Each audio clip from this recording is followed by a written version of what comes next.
June 2nd, 2 Samuel 19:11 through 2 Samuel 20:13. So King David sent to Zadok and Abiathar the priest, saying, Speak to the elders of Judah, saying, Why are you the last to bring the king back to his house, since the words of all Israel have come to the king to his very house? You are my brethren, you are my bone and my flesh. Why then are you the last to bring back the king? And say to Amasa, Are you not my bone and my flesh? God, do so to me, and more also, if you are not commander of the army before me, continually in my place of Joab. So he swayed the hearts of all the men of Judah, just as the heart of one man, so that they sent this word to the king, Return, you and all your servants. Then the king returned and came to the Jordan, and Judah came to Gilgal to go to meet the king, to escort the king across the Jordan. And Shimei, the son of Gera, a Benjamite, who was from Bahurim, hurried and came down with the men of Judah to meet King David. There were 1,000 men of Benjamin with him, and Ziba, the servant of the house of Saul, and 15 of his sons, and his 20 servants with him. And they went over the Jordan before the king. Then a ferry boat went across to carry over the king's household, and to do what he thought good. Now Shimei, the son of Gera, fell down before the king when he had crossed the Jordan. Then he said to the king, Do not let my lord impute iniquity to me, or remember what wrong your servant did on the day that my lord the king left Jerusalem, that the king should take it to heart. For I, your servant, know that I have sinned. Therefore here I am, the first to come today, of all the house of Joseph, to go down to meet my lord the king. But Abishai, the son of Zeruiah, answered and said, Shall not Shimei be put to death for this, because he cursed the Lord's anointed? And David said, What have I to do with you, you sons of Zeruiah, that you should be adversaries to me today? Shall any man be put to death today in Israel? For do I not know that today I am king over Israel? Therefore the king said to Shimei, You shall not die. And the king swore to him. Now Mephibosheth, the son of Saul, came down to meet the king, and he had not cared for his feet, nor trimmed his mustache, nor washed his clothes, from the day that the king departed until the day he returned in peace. So it was, when he had come to Jerusalem to meet the king, that the king said to him, Why did you not go with me, Mephibosheth? And he answered, My lord, O king, my servant deceived me. For your servant said, I will saddle a donkey for myself, that I may ride on it, and go to the king, because your servant is lame. And he has slandered your servant to my lord the king. But my lord the king is like the angel of God.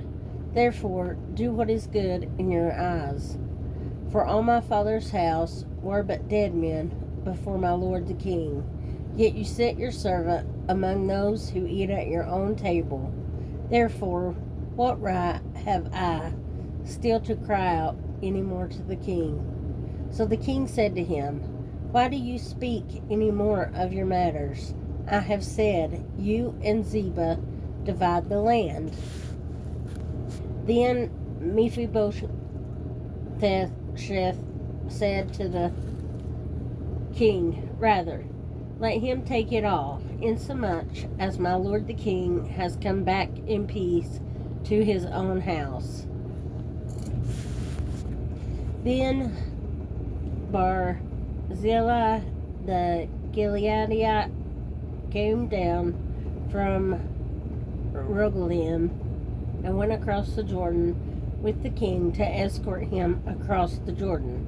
Now Barzillai was a very aged man, 80 years old, and he had provided the king with supplies while he stayed at Mahanaim, for he was a very rich man. And the king said to Barzillai, "Come across with me, and I will provide for you while you are with me in Jerusalem."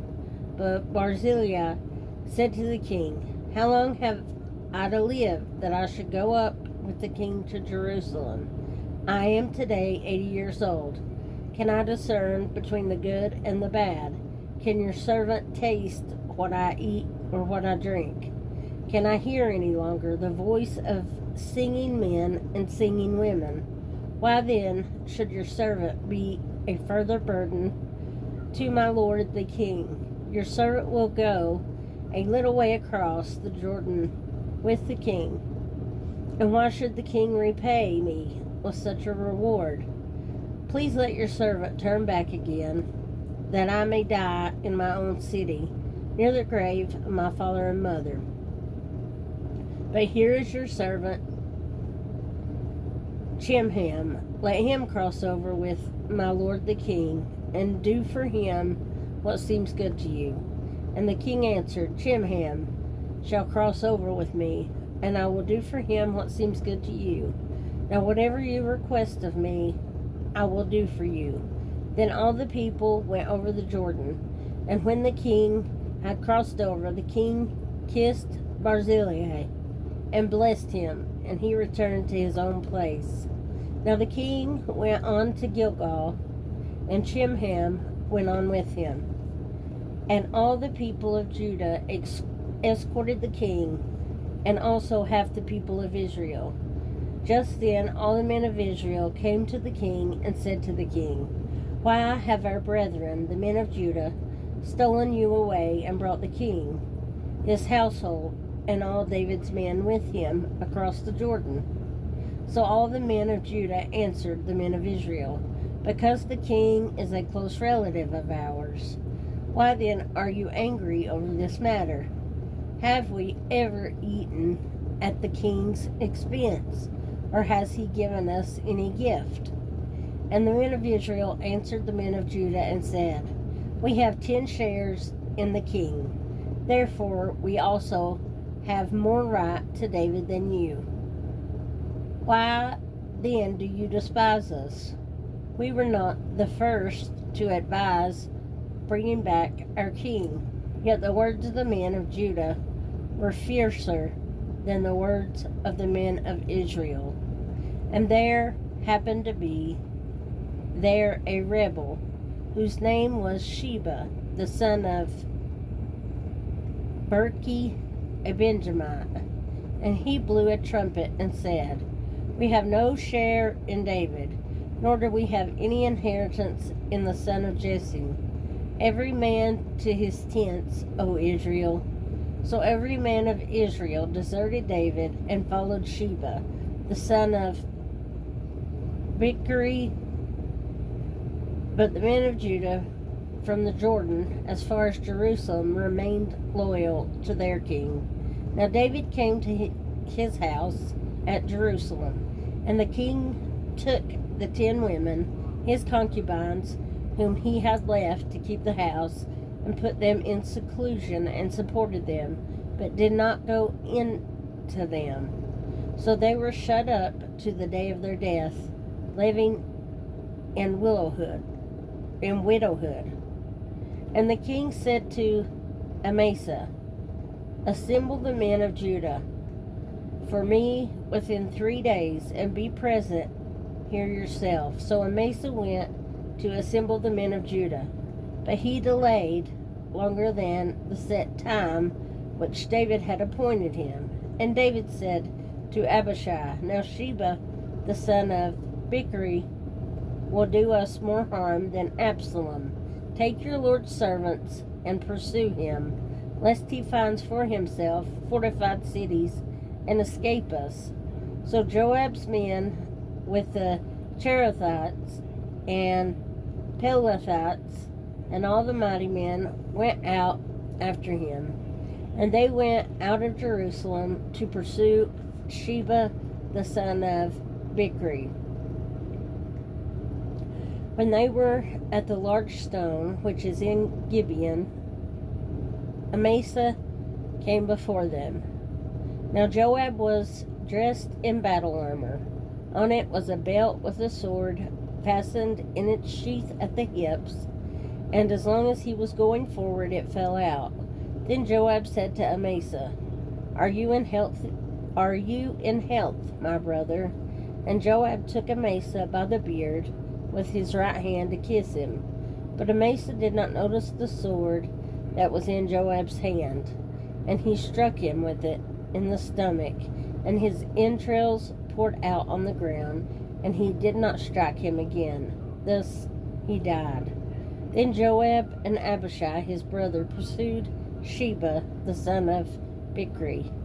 Meanwhile, one of Joab's men stood near Amasa and said, Whoever favors Joab and whoever is for David, follow Joab.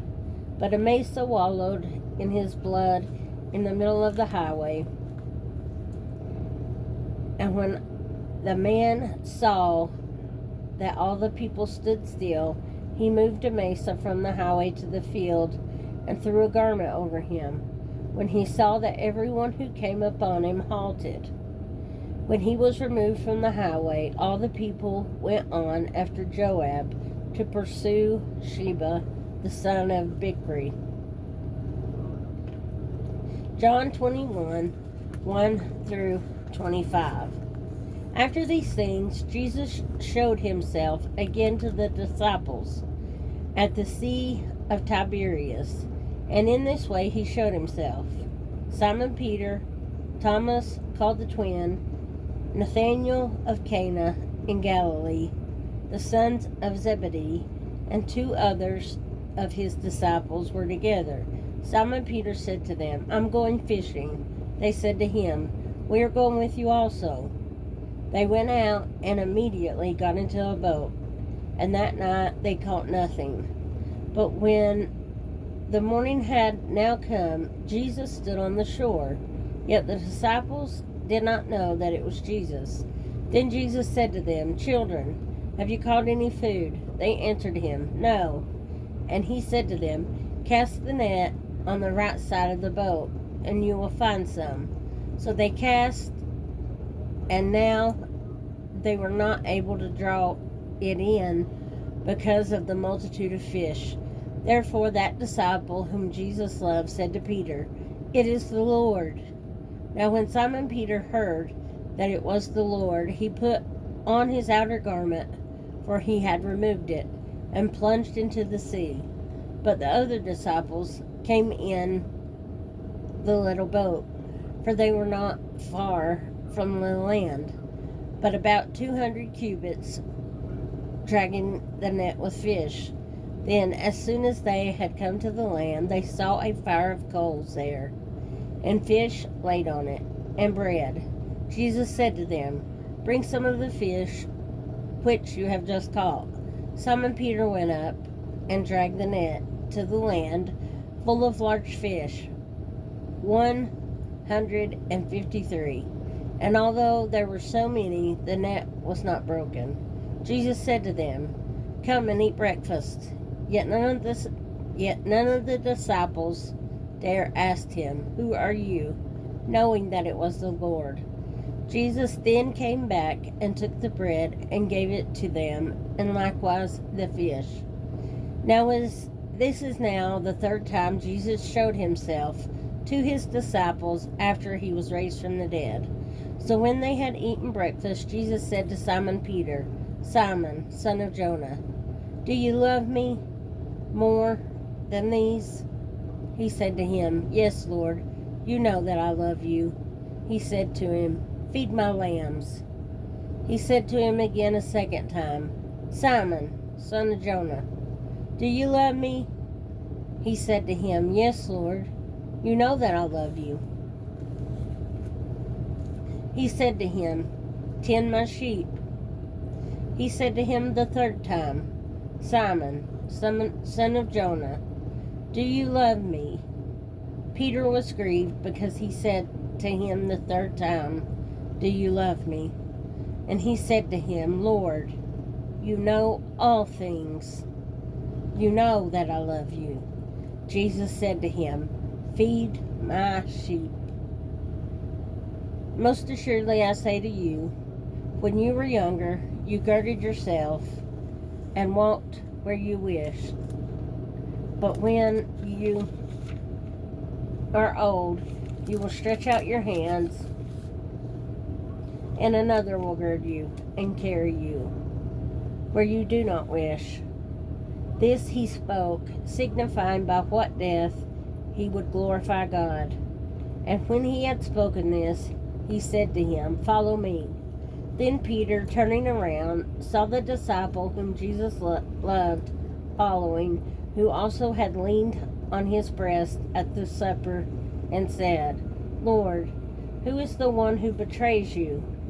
Peter, seeing him, said to Jesus, But Lord, what about this man? Jesus said to him, If I will that he remain till I come, what is that to you? You follow me. Then this saying went out among the brethren, that this disciple would not die. Yet Jesus did not say to him that he would not die, but, If I will that he remain till I come, what is that to you?